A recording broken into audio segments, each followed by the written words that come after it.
His wife said, "You are not worthy to touch me, your kiss makes me sick." He replied, "You are not worthy to be my wife. You are not worthy to touch me, Jonathan. Your kiss makes me sick." Those were the devastating words Madeline Hale said to her husband in front of 200 guests, just before calling her wealthy lover to the stage. She had no idea that the man she had just humiliated had already designed one of the most calculated revenge traps in marriage history. What happened next will make you question everything you think you know about marriage, love, betrayal, and revenge. Viewers, what would you do if your wife called you unworthy to touch her in front of your guests? Share your thoughts in the comments. The ballroom smelled of roses and expensive wine. The chandeliers burned white light across a sea of faces dressed in silk, suits, and success. Waiters glided through the crowd, refilling glasses and whispering, "Happy birthday, Mrs. Hale." At the center of it all, Madeline stood on a small golden stage, the shimmer of her gown catching every flash from the photographers she'd hired. She smiled wide, that pageant perfect kind of smile that never reached her eyes. Jonathan stood beside the cake, hands clasped, eyes on her. He'd spent 3 weeks planning this night. Every petal, every wine bottle, every plate of food was paid for with his last liquid savings. She didn't know that part. He wanted her to feel celebrated, not pitied. The MC adjusted the microphone. "Ladies and gentlemen, a moment for the man who made tonight possible, Mr. Jonathan Hale." Polite applause followed. Jonathan stepped forward, buttoned his jacket, and took the mic. His voice carried a steady calm. "To my wife, Madeline, the best decision I ever made. No matter what life threw our way, I never once stopped believing you were the reason I woke up every day." The room clapped again. Madeline looked up, smiled faintly, and sipped her wine. Jonathan walked toward her, a bouquet of white tulips in hand, her favorite. "Happy birthday," he said softly, reaching out to kiss her cheek. Madeline took one step back. The movement drew eyes from every table. Then she said it, clear, sharp, deliberate, her voice echoing through the ballroom. "You are not worthy to touch me." The mic was still live. The words bounced off the chandeliers and landed hard in the silence. Jonathan blinked. "What?" Her face didn't soften. "Your kiss makes me sick." Gasps rippled through the guests. The jazz band stopped mid-note. The room froze, forks halfway to mouths, glasses suspended mid-air. Madeline's voice rose louder, steadier. "You think just because you worked your ass off with your friend to organize this night, it changes who you are? It doesn't. You're broke, Jonathan. Pathetic. I deserve a better life." Someone near the bar coughed. No one else moved. Madeline lifted her chin toward the crowd. "And since everyone's watching, let's be honest about what better looks like." Her eyes searched the audience. Then she smiled. "Evan, baby, come up here." A tall man in a navy suit pushed back his chair and stood. His watch gleamed under the chandelier as he made his way to the stage. The whisper spread like fire. He joined her under the lights, one hand sliding naturally around her waist. The sight was clean, confident, and cruel. Madeline tilted her head toward Jonathan, her tone calm but venomous. "This man, this is who's worthy to touch me, not someone drowning in debt pretending to be a husband." Jonathan didn't move. His breathing didn't change. He looked at her for a long moment, then at Evan, then at the tulip still in his hand. He laid them carefully on the table beside the cake, straightened his jacket, and said quietly, without looking away, "You're right. You are not worthy to be my wife." He turned and stepped down from the stage. His shoes clicked against the marble floor. Slow, measured, cutting through the hush that followed him to the exit. No one dared speak. The hotel doors closed behind him. The night air hit his face, cold and sharp, carrying the faint echo of laughter that rose again inside. Her laughter, loud and satisfied. He walked to his car, unlocked it, and sat behind the wheel. His reflection stared back from the windshield, still, composed, but empty. Inside, the music started again. The band pretended nothing had happened. The guests raised glasses and murmured their toasts, desperate to keep the illusion alive. Jonathan drove without music, his eyes fixed on the road ahead. The city lights glided over the windshield, flickering across the bruised tulips on the passenger seat. His jaw was tight, his breathing even. Somewhere between Tremont Street and Commonwealth Avenue, the sound of her voice from the ballroom replayed in his head, sharp, polished, cruel. He didn't blink. He just drove. Traffic lights flashed red. He stopped. The silence inside the car was too clean, too perfect. That's when his memory drifted to 3 months ago. Jonathan had come back early from a board meeting. Hale Technologies had just closed another acquisition. He wanted to surprise Madeline with lunch at her favorite spot downtown. He'd parked the Bentley in the driveway and entered quietly, carrying a bouquet of pink peonies. The smell of champagne drifted through the living room. Voices followed, hers and another woman's. He paused by the archway. Madeline's friend Harper was saying, "You're lucky, Maddie. Any woman would kill to have a man like him. Jonathan's one of the few good ones left." Madeline laughed, soft but sharp. "Lucky? I'm not lucky, Harp. I'm strategic." Jonathan froze, her tone careless, almost playful. "Let's be honest. I'm only with him for the money. You think I'd be living in this kind of house if he was poor?" Harper laughed nervously. "You don't mean that." "I do," Madeline said. "If he ever lost it all, I'd be gone before breakfast. I didn't marry him to start over. I married him because he'd already made it." The glass clinked against porcelain. The sound cut through the room like a pin through glass. Jonathan stepped back quietly, setting the flowers on the console table. He didn't breathe until he was outside again. 2 days later, he met Derek at a quiet bar in Back Bay. His best friend poured whiskey into 2 short glasses and waited. Jonathan said it plain, "I overheard her." Derek listened without interruption.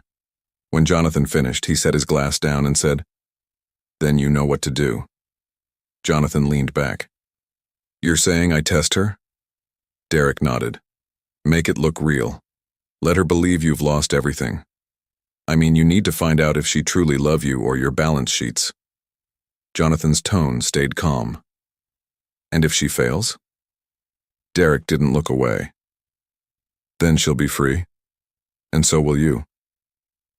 They began that same week. Quiet meetings behind closed doors, wire transfers that left no trace. Derek handled the legal end, liquidation filings, restructuring memos, the paperwork trail that made everything look official. Jonathan authorized every step. The company's liquid assets were routed through temporary offshore holdings disguised as emergency transfers. The headlines started small. Hale Technologies faces cash flow restructuring. Then, insider sources claimed Jonathan Hale under pressure from lenders. Madeline showed him the articles one morning over breakfast. "Is this true?" she asked. Jonathan looked at her, expression unreadable. "It's bad," he said. "We may have to sell." Within days, the villa went under auction. The luxury cars followed. The art on the walls, every canvas, every sculpture, was sold to anonymous bidders.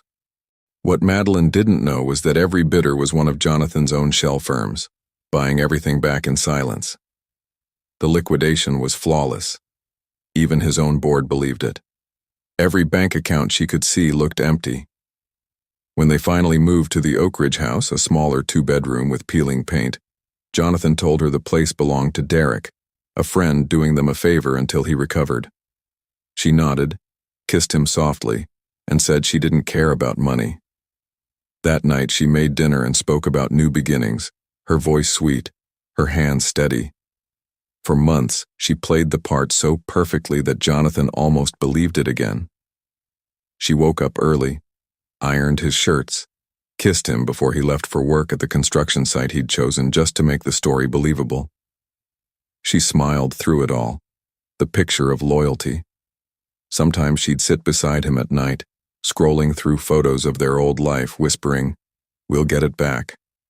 He'd watch her face when she said it, searching for sincerity, finding only calculation hiding behind charm. Still, he told Derek, "I'll end it after her birthday. She stayed. Maybe I was wrong." Derek didn't answer. He just looked at him and said, "Make sure you're not testing yourself." A horn blared behind him. The light had turned green. Jonathan blinked once, shifted into gear, and continued driving. The city faded behind him, replaced by the quiet of the suburbs. The small house appeared ahead, dark, motionless, waiting. He parked in the driveway, turned off the engine, and sat for a while. The tulips were still on the seat beside him, petals bruised but intact. The test had started in silence. It had ended in public. He opened the car door, stepped into the night, and whispered under his breath, 3 months. That's all it took to see who you really were. He walked inside, loosened his tie, and reached for his phone. His thumb hovered over Derek's name for a second, then pressed call. The call ended, and Jonathan stayed there for a moment, phone still in his hand. The house was silent. No clock ticking, no hum from the fridge. Nothing but the faint hiss of his own breath. He loosened the last button on his shirt, poured a drink, and later went to bed. The next morning, he brew his coffee and drees up. Derek was waiting outside the glass tower downtown, a coffee steaming in his hand. "Let's finish it," Jonathan said. They went straight to the top floor, to the law firm that handled the city's richest men in silence. The elevator doors opened onto polished marble, quiet as a church. A woman at the desk looked up. "Mr. Cole and Mr. Hale, the attorney will see you now." The office smelled of leather and paper. The lawyer, gray suit, calm eyes, rose to greet them. "Mr. Hale, I understand you're seeking a dissolution. Have a seat." Jonathan sat, folding his hands on the table. "I want it simple. No fight. No publicity." The lawyer nodded, sliding a notepad forward. "Understood. You'll file today. The documents will be ready in a week." Jonathan's pen moved across the first form without hesitation. When he stood to leave, the lawyer said quietly, "We'll notify you when it's ready." A week later, Jonathan was already on the construction site when his phone vibrated inside his pocket. He stepped away to answer the call. "Mr. Hale?" "Yes." "This is Attorney Larson. Your petition is ready. You can come by today to file." "I'll be there," Jonathan said, wiping dust from his hands.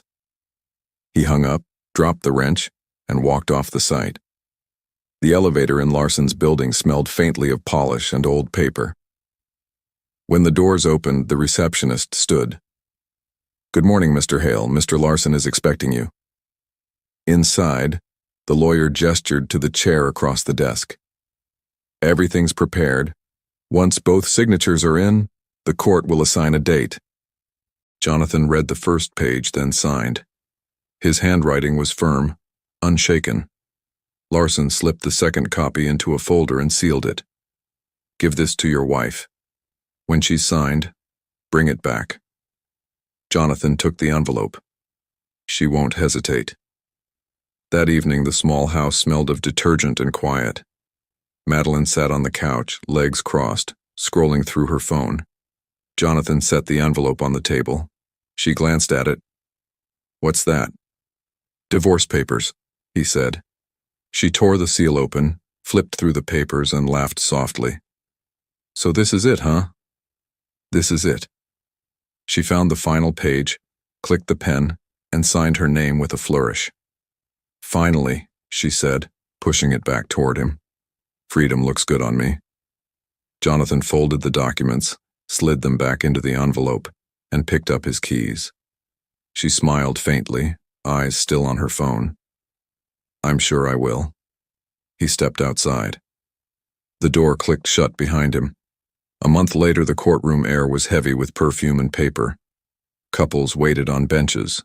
Names were called, voices low. When the clerk announced, "Jonathan Hale and Madeline Hale," they rose together. The judge adjusted his glasses, skimming the file. Both parties have signed and agreed to the terms? Yes, Your Honor, his attorney said. The judge made a note, signed, and handed the decree to the clerk. Divorce granted. The marriage is hereby dissolved. The gavel struck once.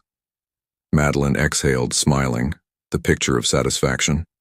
She gathered her purse and said under her breath, "Finally out of this misery." Jonathan didn't reply. Outside, the sun flared across the courthouse steps. Evan's black sedan waited by the curb, window half down, engine idling. Madeline paused only long enough to adjust her sunglasses before walking toward it. She looked radiant, free, certain she had escaped a poor husband for a richer world. The door closed behind her. The car merged into traffic. Jonathan watched until the taillights disappeared. Then he unfolded the decree, looked at the stamp, and folded it again. His face gave nothing away. He turned, walked down the steps, and headed for the street, the paper tucked inside his jacket, the last trace of a marriage she'd never valued, and the quiet beginning of what she would never see coming. 2 weeks later, the morning news rattled every trading floor in Boston. Hale Technologies rebounds with $500 million mysterious investment flashed across every screen before 9. Analysts called it a miracle. Share prices doubled before lunch. No one knew that the investor signing those papers behind a wall of shell companies was Jonathan Hale himself. He read the headline in silence, coffee cooling beside him, then folded the paper once and whispered, "Now, we begin."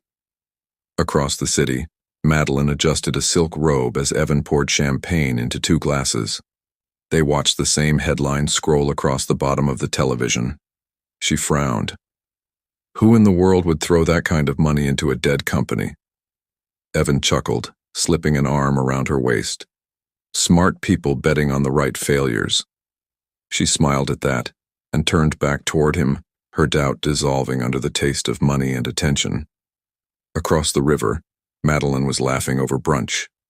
The penthouse balcony opened to the skyline, sunlight dancing on the rim of her champagne glass. Evan leaned close, kissing her shoulder. "Boston looks better from up here, doesn't it?" he said. She smiled. "Anything looks better when you're rich." They clinked glasses. The air smelled of wealth and ease, designer perfume, expensive breakfast, victory. Madeline laughed. "Let the poor man rise. He can have the city. I already have the view." Evan smirked. "And the man with the bank account." She leaned back, eyes closed. Exactly. By evening, the glow had softened to gold. Music drifted from the sound system slow and low. Madeline was still in her robe, bare feet against marble, when Evan pulled her onto his lap. He whispered something against her ear, and she laughed, fingers tracing the collar of his shirt. The elevator chimed. Evan frowned. "I told security no visitors." The door opened before he could move. A woman stood there, tall, elegant, a long beige coat draped over her shoulders. Beside her, a small boy of 2 clutched a toy truck in one hand. For 1 full second, the only sound in the room was the child's quiet hum. Then the woman spoke. Her voice was calm, cool, deliberate. "I see you didn't waste time redecorating, Evan." Evan froze. "Clara, what are you doing here?" She stepped inside, eyes sweeping over the room. Madeline's robe, 2 glasses, 1 plate of half-eaten fruit. "Our son missed his father," she said, "so we decided to come home." Madeline rose quickly, color draining from her face. "Wait, this is your wife? Are you married?" Clara turned to her with a smile that didn't reach her eyes. "Still, and this is my home, so you'll need to leave." Madeline laughed, trying to mask the panic. "You can't be serious. Evan, say something." Clara dropped her purse on the table. "He doesn't need to. I own this penthouse, this building, and the company he run." She turned to the guards at the door. "Kindly escort this woman out." Evan tried to speak, but Clara's voice snapped like glass. Not another word, Evan. You've embarrassed yourself enough. You will hear from my lawyer. Madeline's robe slipped slightly as she backed toward the elevator. You can't just throw me out. Clara's tone was silk and steel. You walked in on my life uninvited. I'm simply showing you the door. One guard picked up Madeline's purse. Another opened the elevator. The boy tugged at Clara's sleeve. Mommy, who's that lady? Clara knelt, brushing his hair. No one will ever see again. The elevator doors closed on Madeline's reflection. Lips parted, eyes glassy, silence heavy. Outside, the night wind whipped against her face. She clutched her bag, shivering, staring up at the tower she'd once bragged about to her friends. She whispered under her breath, half to herself, half to the sky. Taxi lights passed her by, none stopping. She looked up again at the penthouse window glowing above, the sound of distant laughter still faint through the storm of the city. She waved at another taxi, and for the first time since the divorce, the world around her felt colder than Jonathan's silence. The taxi dropped her at Harper's door. The door opened. Harper blinked in shock. Madeline? What on earth? Madeline didn't answer. She just whispered, Can I stay here tonight? Harper stepped aside. Of course. The apartment was warm and small, a contrast to the world she'd just lost. Madeline sank into the couch, clutching a throw blanket around her shoulders. She didn't cry. She just stared at the wall until dawn began to rise behind the blinds. A week passed quietly. She moved slower, spoke less. Harper left coffee on the counter each morning, never asking too many questions. By Friday, the money was gone. Harper gently cleared her throat over dinner. Maybe you should find something for now, he said. Madeline nodded. I will. The next morning, she applied at a diner 3 blocks away, a small place where no one recognized her face from society columns. The manager looked her over, saw the desperation behind the lipstick, and handed her an apron. Start Monday, he said. The first day nearly broke her. The uniform smelled of detergent and onions. She learned the register, balanced trays, and pretended the grease didn't burn her skin. Every time a customer asked for more sugar or more napkins, she said, of course, as if she'd never known another language. That afternoon, the wall-mounted TV flashed with familiar footage. Jonathan, flanked by executives, shook hands with a senator under the banner. Hale Technologies opens new research center, the return of a visionary. Customers applauded. Madeline stood frozen with a pot of coffee in her hand until the manager barked, Table 4 is waiting. She blinked, forced a smile, and kept pouring. 2 weeks crawled by. Each morning she wiped tables to the sound of his voice on the radio. Each night, she lay awake on Harper's couch, watching headlines scroll across her phone. Jonathan Hale signs new defense contract. Jonathan Hale hosts charity gala. Jonathan Hale among Forbes' top 10 CEOs of the year. The world had moved on. He had moved above it. On the 15th morning, she stared at herself in the diner's restroom mirror. Her reflection looked like someone else. Hair dull, lips cracked, eyes rimmed red. She took a deep breath. I can't live like this, she whispered. By noon, she was standing in front of Hale Technologies. The building towered above her, its glass catching sunlight like a mirror that refused to break. Inside, the receptionist looked up. Do you have an appointment? Madeline gripped her purse. Tell Mr. Hale, his ex-wife is here. The elevator doors opened on the top floor. Jonathan stood by the window, his suit dark against the skyline. He didn't turn when she entered. Her heels clicked softly on the marble. Jonathan, she said, her voice barely a whisper. Please, I just need a moment.